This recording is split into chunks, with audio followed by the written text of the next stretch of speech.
علیکم ورحمۃ اللہ۔ الحمد للہ کفا وسلام علی عبادہ الذین اصطفى، اما بعد۔ اعوذ باللہ من الشیطان الرجیم، بسم اللہ الرحمن الرحیم۔ وَإِذِ ابْتَلَىٰ إِبْرَاهِيمَ رَبُّهُ بِكَلِمَاتٍ فَأَتَمَّهُنَّ قَالَ إِنِّي جَاعِلُكَ لِلنَّاسِ إِمَامًا وَقَالَ رَسُولُ اللَّهِ صَلَّى اللَّهُ عَلَيْهِ وسلم إِنَّمَا الْأَعْمَالُ بِالنِّيَّاتِ وَإِنَّمَا لِامْرِئٍ مَّا نَوَىٰ أَوْ كَمَا قَالَ رسول اللہ صلی اللہ علیہ وسلم۔ حضرات سامعین،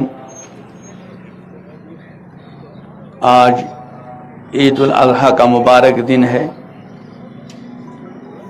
اور آج کا دن سیدنا حضرت ابراہیم علیہ الصلاۃ والتسلیم اور سیدنا اسماعیل علیہ الصلاۃ والتسلیم کے ایک عظیم اور اہم ترین امتحان میں کامیابی کی یادگار ہے۔ قرآن پاک کی جس آیت کی میں نے تلاوت کی، اس میں امام اللہ تعالیٰ فرماتے ہیں کہ اس وقت کو یاد کرو جبکہ ابراہیم کو ان کے رب نے چند باتوں میں آزمایا، چند باتوں میں امتحان کیا۔ فَأَتَمَّهُنَّ، سیدنا ابراہیم علیہ السلام نے ان کو پورا کیا اور امتحان میں پورے اترے۔ یاد رکھنی چاہیے ہم سب کو یہ بات، خود بھی اور اپنے گھر والوں کو بھی، اپنے اہل و عیال کو بھی یہ بات باور کرانی چاہیے، یہ دنیا امتحان ہی کی جگہ ہے۔ ابراہیم علیہ الصلاۃ والتسلیم اللہ تعالی کے خلیل ہیں، ان کا امتحان ان کی شان کے مطابق۔ امام الانبیاء حضرت محمد عربی صلی اللہ تعالی علیہ وسلم اللہ کے حبیب اور سارے انبیاء کے امام، ان کا امتحان ان کی شان کے مطابق، اور جتنے بھی انبیاء حضرات انبیاء علیہ السلام گزرے ہیں، سب کے امتحانات ان کی شان کے مطابق ہوئے، اور سب سے زیادہ امتحانات و آزمائشیں انبیاء ہی کو پیش آئی۔ امام الانبیاء حضرت محمد عربی علیہ السلام نے ارشاد فرمایا، اشد بلاء الانبیاء ثم الامثل فالامثل، کہ سب سے زیادہ ابتلاءات، سب سے زیادہ آزمائشیں اور سب سے زیادہ امتحانات حضرات انبیاء کرام علیہ السلام کے ہوئے۔ ثم الامثل فالامثل، اس کے بعد جو حضرات انبیاء کرام علیہ السلام کے جس قدر نقش قدم کے مطابق چلے گا، اس کے ساتھ اسی درجے کے امتحانات ہوں گے۔ اور ظاہر بات ہے امتحان دنیا میں بھی ہوتے ہیں، یہ امتحانات انسان کو آگے بڑھانے کے لیے ہوتے ہیں۔ اس لیے ہم کو ایک بات تو یہ ذہن میں رکھ کر جانا ہے اور اپنے اہل و عیال کو باور کرانا ہے، یہ دنیا امتحان کی جگہ ہے، امتحان کے بلکہ امتحانات کی جگہ ہے۔ ایک تو وہ امتحان جو آپ بارہا دے کر آئے ہیں، ہمارے بچے بار بار دیتے ہیں، ہم بھرپور کوشش کرتے ہیں کہ ہمارے گھر کا ہر بچہ، ہماری گھر کی ہر بچی ہر امتحان میں بہترین کامیابی حاصل کرے۔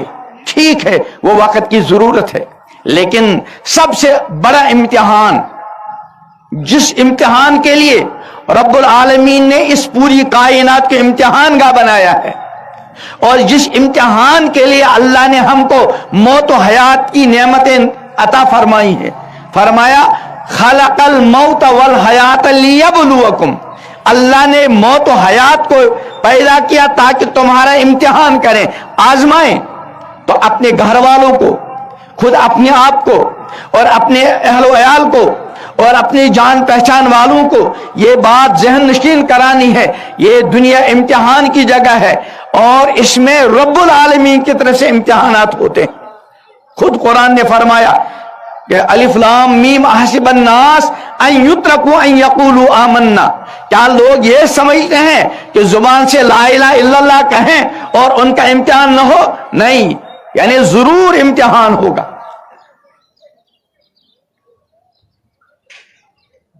اور قرآن نے فرمایا وَلَنَبْلُوَنَّكُمْ، ایمان والوں کو ضرور بھی ضرور ہم تم کو آزمائیں گے، تمہارا امتحان کریں گے۔ وَلَنَبْلُوَنَّكُمْ بِشَيْءٍ مِّنَ الْخَوْفِ، کبھی خوف دے کر، وَلَنَبْلُوَنَّكُمْ بِشَيْءٍ مِّنَ الْخَوْفِ وَالْجُوعِ، کبھی بھوک کا سامنا کرنا پڑے گا، وَنَقْصٍ مِّنَ الْأَمْوَالِ وَالْأَنفُسِ، کبھی مالوں کا امتحان ہوگا اور کبھی جانوں کا امتحان ہوگا۔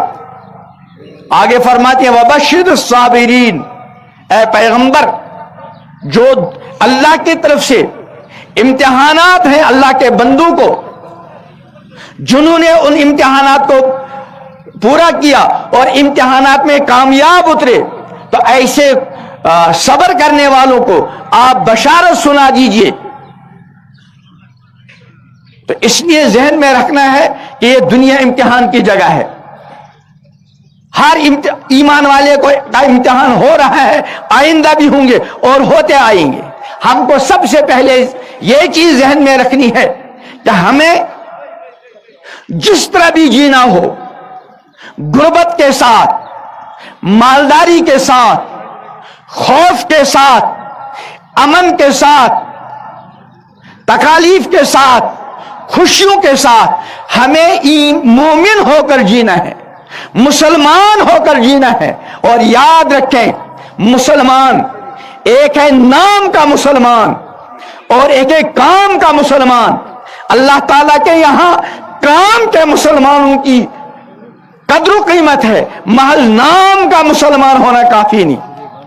کام کا مسلمان ہونے کا مطلب کیا ہے کہ ایمان لانے کے بعد اللہ تعالیٰ نے ایمان والوں کے ذمے جو کام رکھے ہیں، 5 وقت کی نماز کا کام، رمضان کے روزوں کا کام، عید الاضحیٰ میں قربانی کا کام، شرم و حیا کا کام، تقوی کا کام، پرہیزگاری کا کام، گناہوں سے بچنے کا کام، اللہ سے محبت، پیغمبر کریم علیہ السلام سے محبت، دین سے محبت، قرآن سے محبت اور قرآن کے مطابق اس دنیا میں زندگی گزارنا۔ ہم کو نام کے مسلمان ہو کر نہیں بلکہ کام کے مسلمان ہو کر جینا ہے۔ اور کام کا مسلمان کون ہے؟ جو دنیا میں مسلمانوں جیسے کام کرے، مکمل دین کو سیکھے، مکمل دین کے مطابق اپنی زندگی گزارے۔ ایسے ہی کام کے مسلمانوں کے لیے یہاں سے جانے کے بعد جب وہ کامیاب ہو کر جائیں گے اور اللہ تعالیٰ کی بارگاہ میں چھوٹی پیشی سے جس کو تعبیر کیا جاتا ہے عالمی برزخ میں، وہاں کام کو پوچھا جائے گا۔ کیا مطلب؟ وہاں 3 سوال ہوں گے جو ہم بار بار پڑھتے ہیں۔ پہلا سوال من ربک، کون تمہارا رب ہے؟ اگر اس ایمان والے بندے نے رب کے نام کو بار بار اپنی زبان پر لایا ہوگا، وہ رب کے رب ہونے پر راضی ہوا ہوگا اور اس نے رب کے بتائے ہوئے کاموں کو زندگی کے ہر شعبے میں پہلی جگہ دی ہوگی، اور رب کے منع کردہ کاموں سے اپنے آپ کو اس نے روکا ہوگا، اور اس نے اپنے گھر کے ہر چھوٹے بڑے کو اپنے رب کا تعارف کرایا ہوگا اور اپنے رب کے ساتھ عملی تعلق اور کام کا تعلق اس نے رکھوایا ہوگا۔ ایسا خوش نصیب بندہ اللہ کی مدد سے کام کا مسلمان ثابت ہوگا اور اللہ کی بارگاہ میں عرض کرے گا فرشتوں کے یہاں کہ ربی اللہ، میرا رب کون ہے؟ اللہ۔ اور دوسرا سوال ما دینک، تمہارا دین کیا ہے؟ اگر اس کام کے مسلمان نے اسلام کو دل سے مانا ہوگا، زبان سے اسلام کے دین ہونے کا اقرار کیا ہوگا اور اسلام کے لازم کردہ ہر کام کو دل و جان سے بجا لایا ہوگا اور اسلام کے منع کردہ تمام جرائم سے خود بھی روکا ہوگا، اپنے اہل و عیال کو بھی روکا ہوگا، تو جب اس سے پوچھا جائے گا ما دینک، تمہارا دین کیا ہے، وہ فوراً کہے گا دین الاسلام، میرا دین اسلام ہے۔ اور تیسرا سوال اس ایمان والے بندے سے، اس ایمان والی بندے سے یہ کیا جائے گا امام الانبیاء حضرت محمد عربی صلی اللہ علیہ وسلم کے تعلق سے کہ ان کے بارے میں تمہارا کیا عقیدہ تھا، کیا اعتقاد تھا۔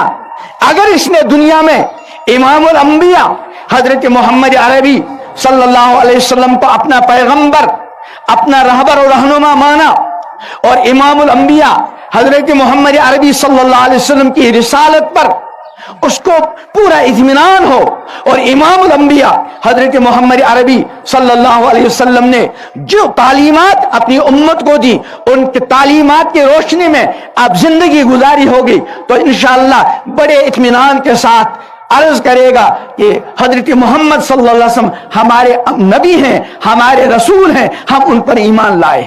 یہ ہے کام کا مسلمان، اللہ کو اپنا رب مانا، اسلام کو اپنا دین مانا، امام الانبیاء حضرت محمد عربی علیہ السلام کو اپنا پیغمبر مانا، اس کے بعد رب العالمین کے احکام کو، دین کے احکام کو، اور امام الانبیاء حضرت محمد عربی علیہ السلام کے احکام کو مانا ہوگا، اور اس طرح زندگی گزار کر اس دنیا کی امتحان گاہ سے کامیاب ہو کر نکلا ہوگا، وہ صحیح جواب دے پائے گا۔ اس کے بعد اللہ کی طرف سے اس بندے کی تصدیق ہوگی کہ میری اس بندی نے سچ کہا۔ لیکن بزرگوں اور دوستو، اگر اس دنیا میں ہم نے اپنے لیے اور اپنے اہل ویال کے لیے، اپنے بچوں کے لیے، دنیا کے امتحانات کے لیے تو بڑی محنتیں کی، لیکن آخرت اور اللہ کی طرف سے والے امتحان میں خدا نخواستہ ہم ناکام اترے، یاد رکھیے، اللہ بچائے مجھے بھی، آپ کو بھی، ساری امت، پوری انسانیت کو ابدی ناکامی سے، ایسی ناکامی کا سامنا ہوگا۔ الامان الحفیظ۔ ایک بات کہہ کر اپنی بات مکمل کر رہا ہوں۔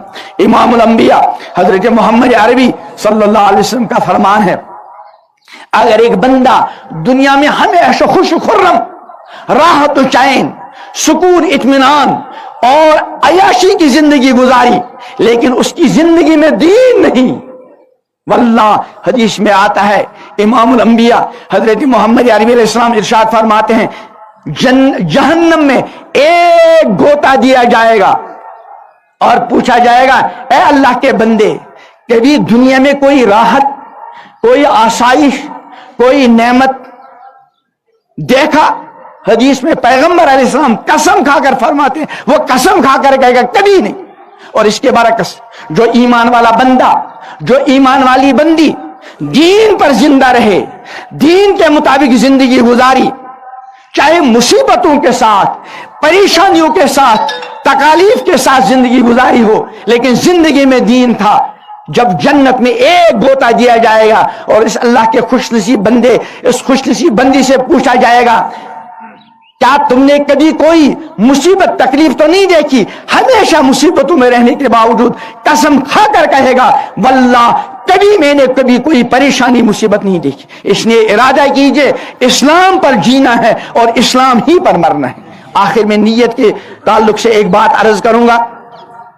آج کل الحمدللہ قربانیوں کا ماحول ہے اور دن بدن اس میں آگے بڑھنے کی کوششیں ہو رہی ہیں، لیکن ایک بات ضرور ذہن میں رکھیں، بعض مرتبہ ہم یہ تو طے ہے کہ انسان، ابھی مولانا بھی فرما رہے تھے کہ انسان کو قربانی کے لیے بہتر سے بہتر جانور خریدنا چاہیے، یہ یقیناً اجر کا سبب، لیکن بار بار اپنی نیت کو ٹٹولے۔ کبھی آدمی 1 لاکھ کا 2 لاکھ کا جانور خریدتا ہے، لیکن خدا نخواستہ اس کے اندر تشہیر کا معاملہ ہے، اس کے ذہن میں یہ کہ لوگ کہیں گے بڑا شاندار جانور، اور دوسرے آدمی نے 8000 کا جانور خریدا، بڑی غربت تھی لیکن اخلاص کے ساتھ خریدا، واللہ ثم واللہ وہ 10 لاکھ کا جانور جس کی خریداری میں، جس کی قربانی میں نیت کے اندر فطور ہو، وہ اس 8,000 کے جانور کے مقابلے میں کوئی حیثیت نہیں رکھتا. اسی لیے اللہ تعالی نے فرمایا لن ینال اللہ لحومها ولا دماؤها، کہ اللہ کے یہاں تمہارے جانوروں کا گوشت اور خون اور پوست نہیں پہنچتا، ولکن ینالہ التقوی، اللہ کے یہاں تقوی کی قدر و قیمت ہے. اس لیے جب بھی جانور خریدے پوری نیت کے ساتھ اور استحضار کے ساتھ اللہ تعالیٰ کی بارگاہ میں قربانی پیش کریں، تو پھر انشاءاللہ اس حدیث کا مصداق ہوگا کہ قربانی کے جانور کا خون کا قطرہ زمین پر گرنے سے پہلے اس کی کیا ہو جاتی ہے؟ مغفرت. اللہ تعالیٰ ہماری قربانیوں کو اور پوری امت کی قربانیوں کو قبول کرے. نماز کی ترتیب بتائی جائے گی، اس کے بعد نماز ہوگی. اللہ اکبر، اس کے بعد ثنا پڑھتے ہیں. اللہ اکبر، اللہ اکبر، اللہ اکبر. اس کے بعد قرات ہوگی، ایک رکعت ہوگی. پھر دوسری رکعت کے لیے کھڑے ہوں گے، پہلے قرات ہوگی، پھر رکوع میں جانے سے پہلے 3 زائد تکبیریں، اللہ اکبر، اللہ اکبر، اللہ اکبر، اور چوتھی تکبیر کہہ کر انشاءاللہ رکوع میں جائیں گے. مجھے تھوڑا عذر ہے، تھوڑا اس میں خون آتا ہے، تھوڑا دانہ نکلا تھا، اس لیے میں نماز نہیں پڑھا رہا ہوں.